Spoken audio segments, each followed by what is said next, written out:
અને બીજી બાજુ જય સ્વામિનારાયણ ઊંઘ કોની ખરાબ થઈ ગયેલી, લેવા દેવા વગર.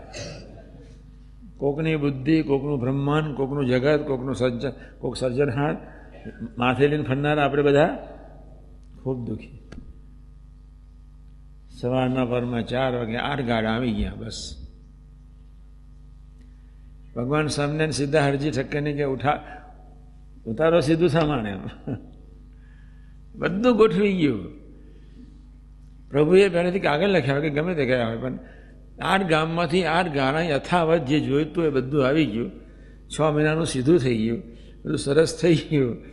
પછી સવારના પરમાં કોઈ દિવસ મહારાજ વહેલા બાને મળવા ન જાય, કોઈ દિવસ ન જાય. ઠાકોરજીના દર્શન કરી, મુક્તાંશના દર્શન કરે, પછી સભામાં ગોષ્ઠી કરે, પછી એ બાજુ આનંદ કરવા જાય. તો દાધન કરતાં કરતાં પહોંચી ગયા. તમારી ચિંતા ગોપીનાથજી દેવે ટાળી દીધી છે. શું કહ્યું? ગોપીનાથજી દેવે તમારી ચિંતા ટાળી નાખી છે. પછી શૂન્ય મનસ્ક, કાંઈ બોલ્યા નહીં.